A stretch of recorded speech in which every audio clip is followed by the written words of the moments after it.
because of the way that he has played in all these games. I mean, even the game that he gave up 5 goals the other night against Carolina, my God, I mean, he gave up 57, and he was absolutely awesome. So, and you could go through every one of those goals and give a reason why it was given up. So, so far we haven't seen the crazy fluky goals against them, and they do need it to continue, because the one thing that all Wild fans know is that in the playoffs they haven't fared well, and Devin hasn't fared well, and that needs to change. Now, we're recording this on a Wednesday, again, October 17th. Want to talk about Zach Parise. He's another positive to this season. He's got 7 points already. What have you seen from Zach this year? Do you see an extra jump in his step? Does he look like the Zach Parise of the past? Yeah, I mean, definitely. Even again, the Arizona game, he didn't get a point. I thought he was their best forward. Yep. He's been their best forward all year long. He really has. I know that he had the one hiccup in overtime the other night against Carolina that lost him, but the night before he was outstanding and assisted on the overtime goal by Jason Zucker. So he's been great. He's I know that I'm sure that he wishes he had more than the 1 goal right now, but he has 6 assists. Again, as us taping this. And he definitely looks like he has started the way he finished. And last year he was as hot as any goal scorer in the league at the end of the season, both in March and in the playoffs. So, the thing is that he's healthy. You can see it now. He is not thinking about his back. Anytime he goes back and he battles with puck, he's an absolute hound with it, and it's been great to see. One of the biggest questions coming into this year was Ryan Suter's health. Is he going to be the guy of the past? Because he's been one consistent rock for this team ever since he's got here. You look at the past couple games here, 23 minutes of ice time, 27, 28, 26, 26. What do you see from Suter? Is this a great sign that he's playing this much? Yeah, I think so. I think he's looked fine. I know everybody wants to rip on him. The guy's coming off a major ankle surgery and a real career-threatening one. I mean, there was a very good chance that he was never going to play again. It really was that bad. They got a ton of different opinions, and they finally settled for a doctor in Wisconsin that's considered the absolute best foot surgeon in the world. And that's not hyperbole. I mean, this is coming from doctors around the Wild recommended that he go to this doctor, and he got it done.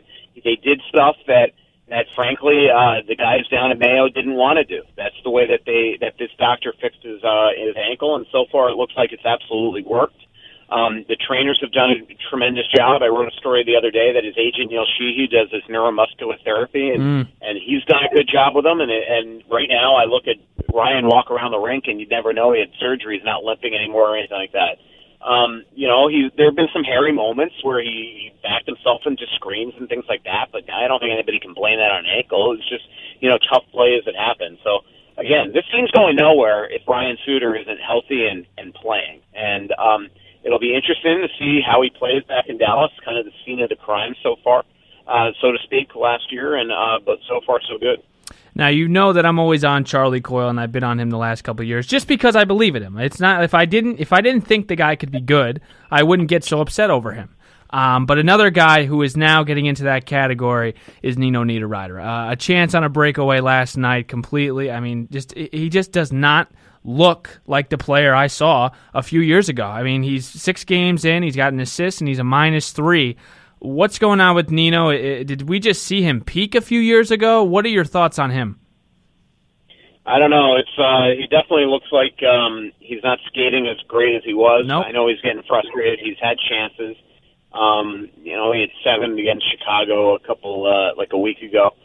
7 shots, but he's just not doing it. And he is what he is. Like, if you're Paul Fenton at this point, Charlie Coyle and Nino Niederreiter probably have shown you all you need to know, and they are probably 2 guys that he'd consider moving. They are, Charlie is what he is at this point. I mean, you just saw it even against the other night against Arizona. He gets the puck, the waves part, he could drive to the net, and for whatever reason, he goes to his backhand, skates around the net, and then can't even get the pass to Stahl, who's set up wide open in the right circle. I know exactly what player you're talking about. Yeah, and that's Charlie. So, to me, those are the type of things that Benton probably needed to see with his own eyes. And look, Nino at 5.25 right now is just not producing the way a $5.25 million player would, and I do think that he's somebody that the Wild would move. The question is, would other team with 4 years left on that contract even want him? Last one here before we let you go. William Nylander. I mean, I'm reading this stuff. You're sharing stuff on on Twitter about this guy, and maybe the Wild can go after him. What are your thoughts on William Nylander? Does he fit? Do you want him? Is it fair? What do you think of William Nylander in a Wild uniform? Well, I don't think he's an $8 million player. And no. If he's not an $8 million player, if he's somebody that should be a $6.5 million player, even $7, Toronto probably re-signs him. So I don't think it gets to the point where the Wild could even acquire him, but we'll see. I mean, as we're talking, Kyle Dubas is in Switzerland talking to Nylander about a potential bridge contract. But I'll tell you, I mean, my problem with I haven't seen enough. I can tell you that one of our contributors wrote a big story today, really endorsing the Wild making the move for him. I respect that opinion. I don't think he's an $8 million player. Johnny Gaudreau is a $6.75 million player. David Pastrnak is a $6 million player. I'd rather have both of them. He's not as good as either of those guys, in my opinion. And that's the comp that should be the max that you would ever pay for him on a long-term deal. And so I wouldn't do it. And the other thing I'll tell everybody is that in 13 playoff games, William Nylander had 2 goals playing next to Austin Matthews. Oh, neat. So is he the savior?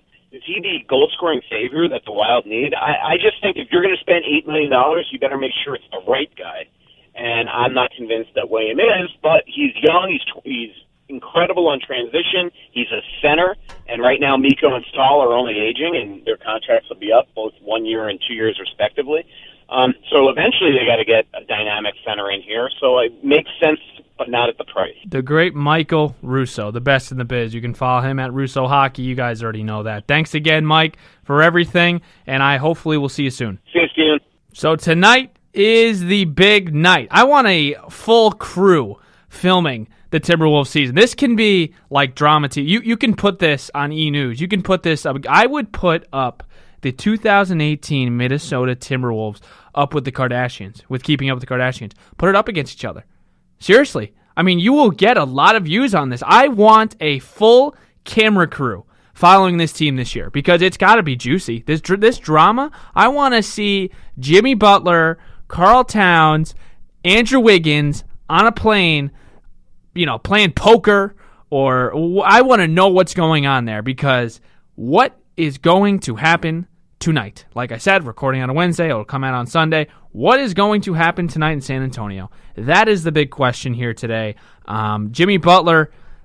Oh, Jimmy Butler. Boy, what a offseason. He has completely taken over this offseason of the NBA.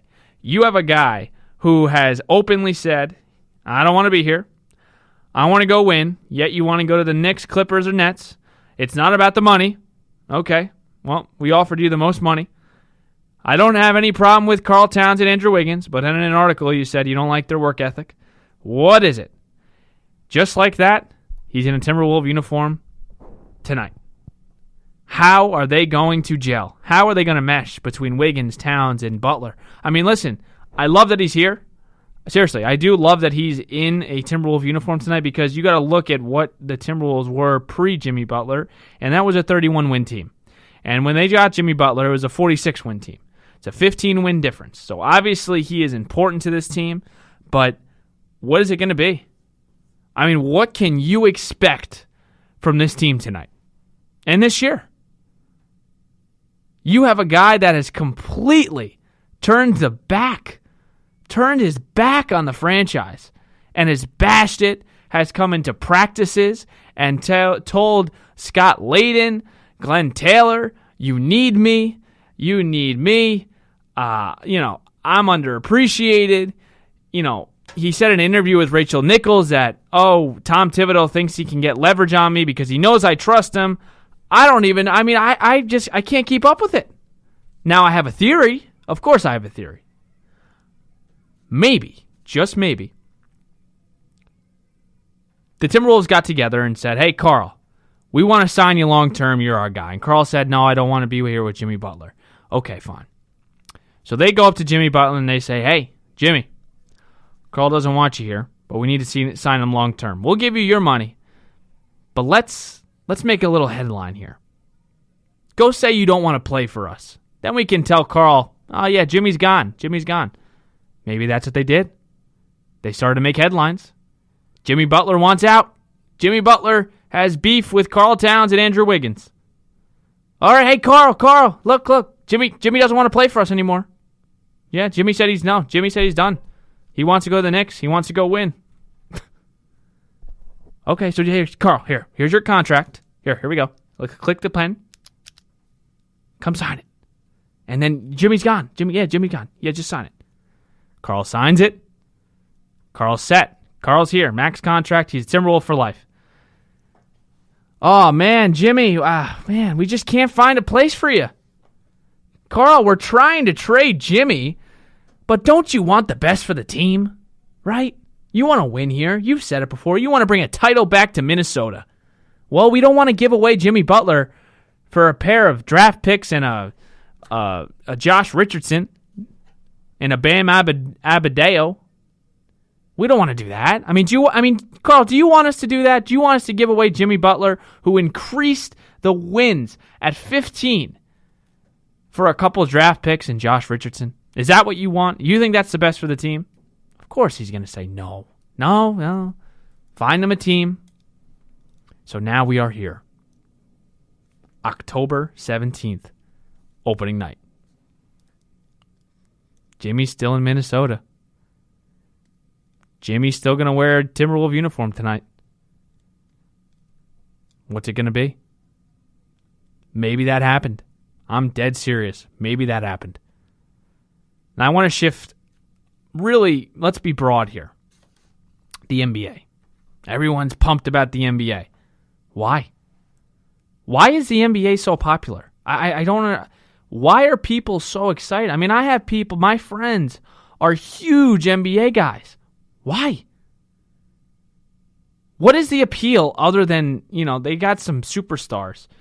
But if you're a basketball fan or a sports fan, what are you looking for? I'm looking for competitiveness.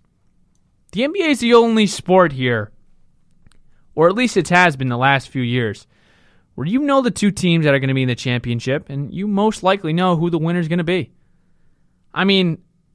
Is it going to be surprising if the Warriors walk to the title this year? I think I'd be more shocked if they lost, to be completely honest with you. There's no parity. There's no defense. There's no drama. That's why I like the NHL. In the playoffs, you don't know who's going to get there. The 8th seed can get. Look at the LA Kings. They won as an 8th seed. The Wild got upset as a 2 seed 2 years ago. Come on. There's drama. At least it's fun. At least you know you're going to get some overtime games, and it's going to be competitive. With the NBA, come on. The Warriors cakewalk through the first 2 rounds, and then we applaud Western Conference Final if it pushes to 5 or 6 games. I know Chris Paul got hurt last year, but did you think at any point that the Rockets were really going to beat the Warriors? I didn't. Even the NFL. The NFL, the Vikings lost to the Bills 27-6. The Bills get crushed by the Packers. The 49ers almost beat the Packers. The Patriots lose to the Jags, and the Cowboys kill the Jags. It is a free-for-all right now. A free-for-all. And that's why the NFL continues to dominate, because it's competitive, there's drama, and it's exciting. The NBA, there's 3 teams, 4 teams maybe. You got the Warriors, you got Houston, you got the Celtics. That's my 3, right? Do you think Philly can get to a championship and win? Philly just got beat by 25 against the Celtics on opening night. I don't believe in that. Let's look here. I looked some things up.